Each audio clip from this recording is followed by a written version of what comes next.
Hello students, मैं doctor निशा बंसल, सहायक आचार्य EAFM राजकीय महाविद्यालय सुमेरपुर से।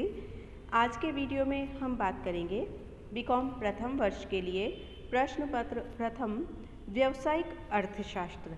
तो आइए स्टार्ट करते हैं। आज का अपना टॉपिक है पूर्ति एवं पूर्ति की लोच भाग 3। पिछले वीडियो में भाग 1 एवं भाग 2 में हमने देखा था पूर्ति के नियम का अर्थ एवं परिभाषा, पूर्ति के नियम की मान्यताएं, पूर्ति के नियम के लागू होने के क्या कारण रहे हैं, और साथ ही पूर्ति के नियम के क्या अपवाद हैं। इन टॉपिक्स पर हम पिछले वीडियो में बात कर चुके हैं। आज के वीडियो में हम बात करेंगे पूर्ति की लोच का अर्थ क्या होता है, पूर्ति की लोच का सूत्र क्या है और पूर्ति की लोच की कौन कौन सी श्रेणियां होती है। तो इन टॉपिक्स पर आज हम चर्चा करेंगे। स्टार्ट करते हैं पूर्ति की लोच के अर्थ से। देखिए, पूर्ति की लोच का अर्थ। पूर्ति की लोच का क्या अर्थ होता है? किसी वस्तु की कीमत में आनुपातिक परिवर्तन के फलस्वरूप पूर्ति की मात्रा में होने वाले आनुपातिक परिवर्तन का अध्ययन पूर्ति की लोच के अंतर्गत किया जाता है। देखिए, पूर्ति का नियम हमें ये बताता है कि कीमत और पूर्ति में धनात्मक संबंध होता है। कीमत में परिवर्तन होगा तो पूर्ति में भी परिवर्तन होगा, लेकिन ये परिवर्तन कितनी मात्रा में होगा ये कौन व्यक्त करता है? पूर्ति की लोच व्यक्त करती है। पूर्ति की लोच मात्रा को व्यक्त करती है। इसे हम ES से व्यक्त करते हैं। ES का मतलब है इलास्टिसिटी ऑफ सप्लाई, पूर्ति की लोच। तो ये था पूर्ति की लोच का अर्थ। अब हम देखते हैं पूर्ति की लोच का क्या सूत्र है। तो पूर्ति की लोच का सूत्र ध्यान दीजिए। पूर्ति की मात्रा में आनुपातिक परिवर्तन को यदि हम भाग दे दें कीमत में आनुपातिक परिवर्तन से, तो इससे हमें क्या प्राप्त होगी? पूर्ति की लोच कितनी है ये हम आसानी से ज्ञात कर सकते हैं। यहाँ पर ध्यान दीजिए, यदि पूर्ति की लोच का मान 1 आता है तो ऐसी स्थिति में ये लोचदार पूर्ति कहलाती है। यदि पूर्ति की लोच का मान 1 से अधिक आता है तब वह अधिक लोचदार पूर्ति कहलाएगी, और यदि पूर्ति की लोच का मान 1 से कम आता है तो ऐसी परिस्थिति में वह कम लोचदार पूर्ति या बेलोचदार पूर्ति कहलाती है। तो इस प्रकार से पूर्ति की लोच हम इस सूत्र के माध्यम से ज्ञात कर सकते हैं। अगला हम बात करते हैं पूर्ति की लोच की श्रेणियाँ। देखिए, पूर्ति की लोच की कौन कौन सी श्रेणियाँ हैं? Degrees of elasticity of supply. तो इसमें ध्यान दीजिए, पूर्ति की लोच की 5 श्रेणियाँ हैं। पूर्णतः लोचदार पूर्ति, पूर्णतः बेलोचदार पूर्ति, लोचदार पूर्ति, अधिक लोचदार पूर्ति, कम लोचदार या बेलोचदार पूर्ति। आइए स्टार्ट करते हैं। पूर्णतः लोचदार पूर्ति क्या होती है? पूर्णतः लोचदार पूर्ति परफेक्टली इलास्टिक सप्लाई क्या होती है?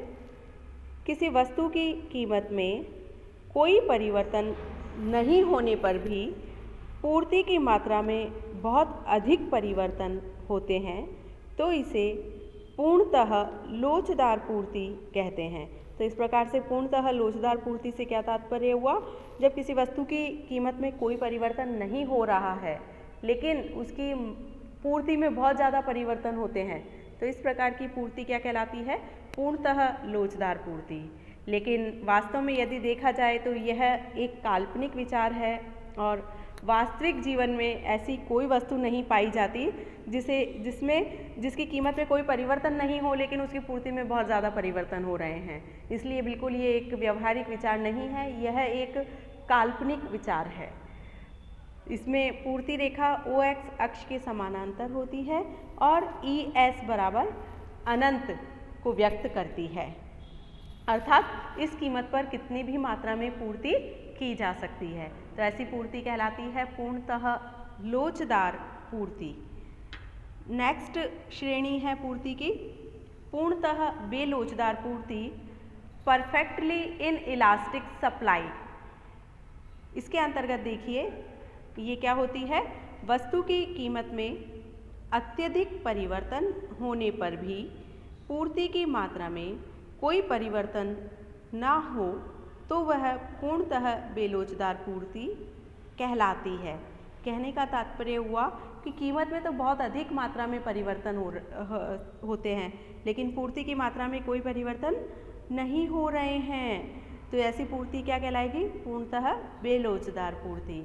और ऐसी स्थिति में पूर्ति रेखा OY अक्ष के समानांतर खींची जाती है और पूर्ति की लोच बराबर होती है 0 के, अर्थात कीमत में कितना भी परिवर्तन हो लेकिन पूर्ति की मात्रा में कोई परिवर्तन नहीं होगा।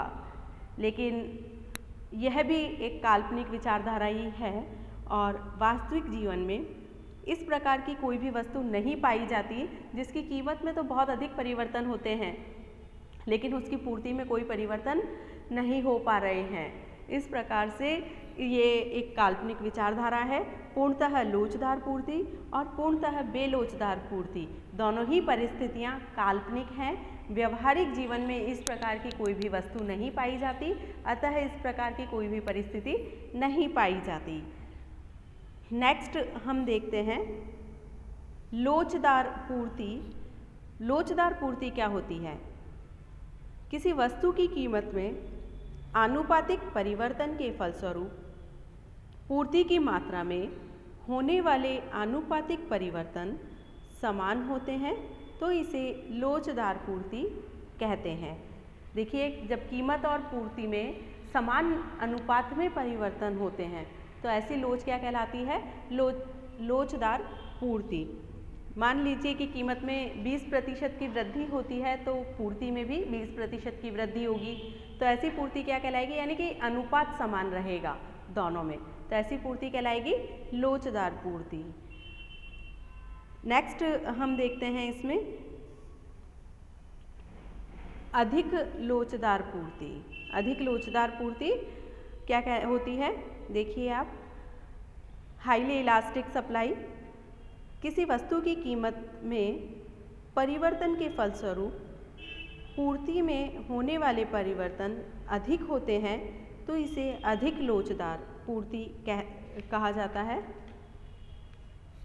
ध्यान दीजिए, अधिक लोचदार पूर्ति में कीमत में जिस अनुपात में परिवर्तन होंगे पूर्ति की मात्रा में उससे अधिक अनुपात में परिवर्तन होता है।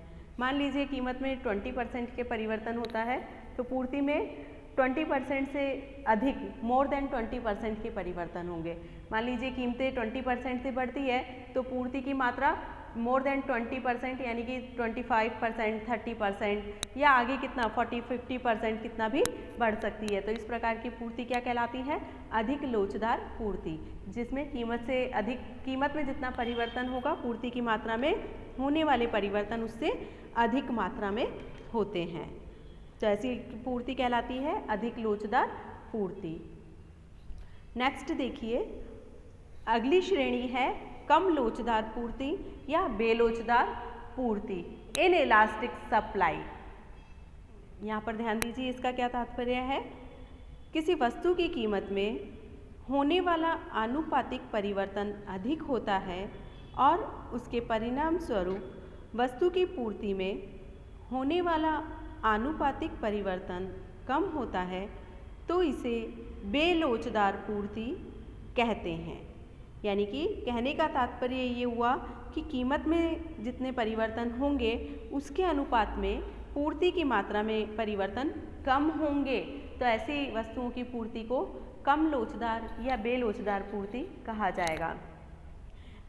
एग्जाम्पल के लिए समझिए आप कि वस्तु की कीमत में मान लीजिए 30% का परिवर्तन हो जाता है, 30% की वृद्धि होती है, तो पूर्ति की मात्रा में लेस देन 30% की वृद्धि होगी, यानी कि 30% से कम 20% की वृद्धि हो सकती है, 25% की वृद्धि हो सकती है, 15% की वृद्धि हो सकती है।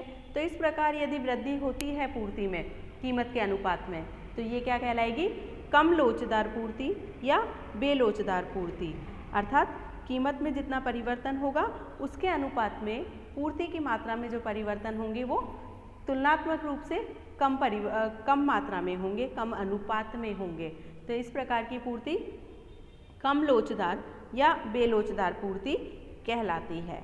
ध्यान दीजिए, यहाँ पर हमने 5 प्रकार की श्रेणियाँ पढ़ी है पूर्ति की लोच की। पूर्णतः लोचदार पूर्ति, पूर्णतः बेलोचदार पूर्ति, लोचदार पूर्ति, अधिक लोचदार पूर्ति और बेलोचदार या कम लोचदार पूर्ति। इस प्रकार से पूर्ति एवं पूर्ति की लोच का अपना ये टॉपिक यहीं समाप्त होता है। आईएमपी टॉपिक है, पिछले कुछ वर्षों में आया हुआ है, इससे संबंधित क्वेश्चन आए हुए हैं, तो इसको आप ध्यान से पढ़िए। इसी के साथ अपना ये टॉपिक यहीं पर समाप्त करते हुए stay home stay safe, corona time है, अपना ध्यान रखें, अपने परिवार का ध्यान रखें, समाज के प्रति जागरूक रहें, सरकार की गाइडलाइन का पालन करते हुए रहें, सुरक्षित रहें। Thank you very much.